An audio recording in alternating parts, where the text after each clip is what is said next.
All right, so I'm very, very, very, very, very, very, very excited to be hanging out with fucking Millencolin in Denver. Oh yeah. Like I saw you guys Warped Tour '99. Oh. I didn't. That's when I discovered the band was Warped Tour '99 in Dallas, Texas, or it might have been Houston. Can't remember. Cool. One or the other.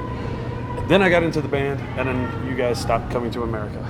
Right? So today was like the first time second time seeing you guys, but the first time as a fan. Oh, cool. And I forget the names of songs, but the Tony Hawk Pro Skater 2 song. Yeah. When you guys played that, it might have been a combination of the dust and all the Red Bull and all the booze, but I, honest to goodness, started tearing up. Oh, I was like, awesome. of joy. I was like, this is so awesome. That's cool, man. Yeah, it's called No Cigar, that song. That's it. Sorry. Yeah. Too much Red Bull, too much booze. Yeah. So,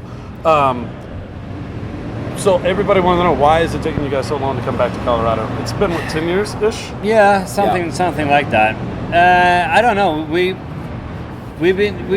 came back to the States for a short leg in like 09 or something, but we didn't make it to Colorado. So yeah, it's been way too long. But it's it's hard. We're kind of covering the whole world, and I don't know. Yeah. I don't know. It's just hard. Denver's kind of a pain in the ass to get to anyway, because we're in the middle of the country, just smack Yeah, dab. but we usually try to make it here. But it's just like we've been focusing more on Europe and Australia and South America the last years, and we haven't really been touring as much as we used to do back in like the 90s. Yeah, you're not 22 anymore. No, 21, exactly. 22. Yeah. Close to 22. Yeah. I mean, you guys look. You're 28. I mean, Yeah, that's right. Yeah. Yeah, and you guys are men. You have families and children. Yeah. And, But this is still what we do, Yeah. So it's a thing we have to work and make a living. So Yeah, and we love this. Yeah, that's what we do. But it's a big world, and we have to be all over the place. Yeah. That's what it is. And then for me, like, so let's just get back to the music. Penny Bridge Pioneers, one of my all-time favorite records. I'm sure you hear that a lot. Thanks. Whenever I'm in a bad mood, I put that on, and it takes me back to being 16 again, and it cheers me up, it puts me in a better place. I was curious, do you guys have any records that you put on when you're in a bad mood that you? Yeah, definitely. Rancid and Out Come the Wolves. Yeah. And I missed it last night, Damn it. unfortunately. Are you going to go see him at the Summit? No, we're going straight to Salt Lake City right after this. Jesus. Yeah. What's yourself? Yeah, I mean, I got a lot of Weezer, for example. Yeah. Maybe their first album, and the second one is maybe my. It's a thing that gets me in a good mood listening to, and I got a lot of memories from that. So, but there's so many albums, right. so much music, to choose from. But There's just something about that opening riff that just really locks you in and it saves the day. Yeah. So to speak. Only Millencolin, not it saves the day. And so whenever I do listen to that record, it reminds me a lot of my skateboarding days. It floods me with memories of driving around looking for shit to do. Mm-hmm. What do you guys think? What kind of memories come flowing back when you guys are playing those songs? And it's different for us because we ever since we put out that album, we've been playing those songs live, Yeah. And then we did the 10-year anniversary tour of that one too, and we missed out on the States, which was ridiculous. We did Canada, but not the US. But so it feels kind of fresh to us because that was the first time. This was maybe 4 years ago, and that was the first time we played it in its full, So then we, learned the old songs which we never played live on that, back it was songs that we never ever played after the recording. No, exactly. And it was a fun thing to do. Definitely. Yeah, usually, when you record an album and then you come out of the studio and you're gonna start touring, you add like 4 or 5 of the new songs into the set, and then you maybe add like 1 or 2 more, which leaves like half the album not played live at all, and you forget about the songs. Yeah. So that was so much fun when we rehearsed for that. There were a few songs which we almost forgot them. We haven't played them live since we rehearsed them. So. So that felt like pretty fresh for us. So playing those songs, since we'd done that, like No Cigar, for example, I think we played that song in every set ever since 2000. So for us, it just feels like playing live. Yeah. So when you guys, True Brew just came out earlier this year. Fantastic record.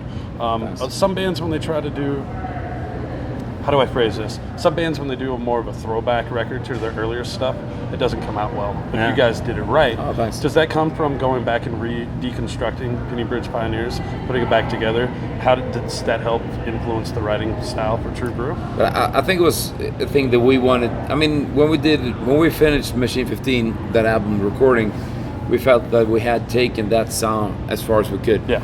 And we felt that, and we were talking about this a long time ago, to do something very Millencolin, to take it back to the roots, you know. And I guess we just wrote a lot of songs and tried to make sound like Millencolin, like people wanted to Millencolin to sound like. And like the songs we play live, you know. Right. Yeah. And it doesn't sound forced. It doesn't sound like a forced. It feels like a very honest, real, like love. That's good to hear. Stuff. In a way, because it was a long process doing this, and we had a lot of. For the first time, we probably had like 30 songs to choose from, and we boiled it down to like, I think we recorded for like 15 maybe. Yeah, we got two like completely finished songs, which we will release on some media. I don't know where. We had a lot of songs, and it was a really fun thing to do, and we're really happy about the whole thing. And it feels great that people look into it as an honest thing. Yeah.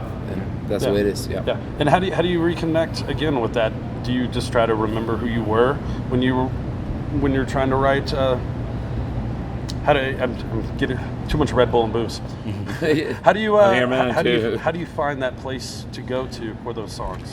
I think, like, since this is like we sound live more, you know, I think it was kind of easy though in a way, and also like Nicola was really influenced by Bad Religion again, you know, which we were when we formed the band and everything. So he listened a lot to the old Bad Religion stuff.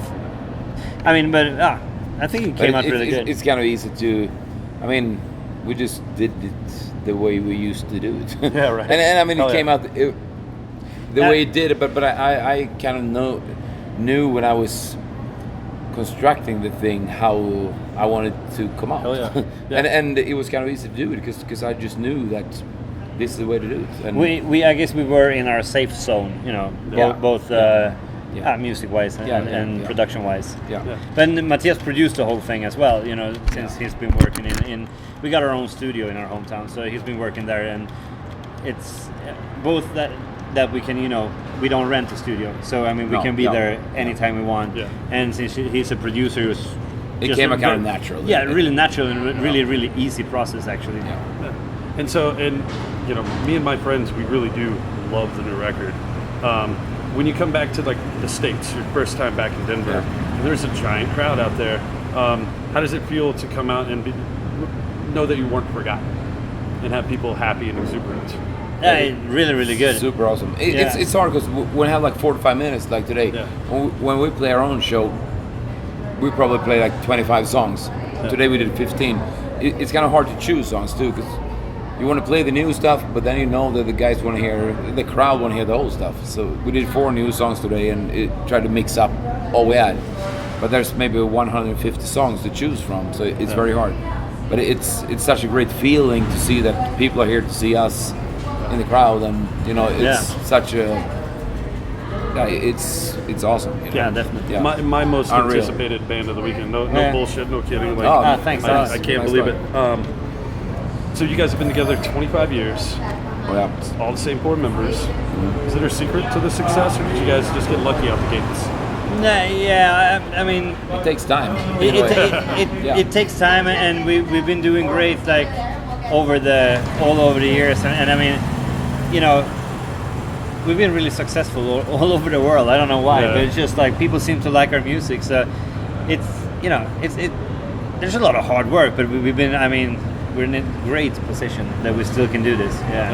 I think that the success in a way and our hard work is the key to the whole thing. And because if you don't get any success, you know, it's hard to keep doing this as a you know as a thing that is. And we're really good friends. We split everything 25% each, and we're actually better friends these days than we were maybe 15 years ago, 10-15 years ago. So it's a really good vibe in the band. So I'll wrap it up. I'll let you guys go. You guys are headed west to Salt Lake City and do a little West Coast run. Exactly. And then Chicago. Are you doing No, Riot no, Fest?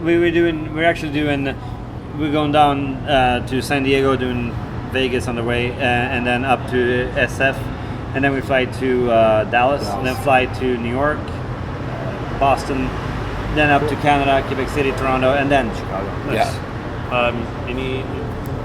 Any idea when you'll be back to Denver? Hopefully next year. Early Yeah. next year. Awesome. Well, I hope so. I can't wait. Again, pleasure to chat with you guys. I'm blown away. Thank you so much for spending some time chatting with me. Thanks a lot, man. See you in the pit, man. Yes, sir.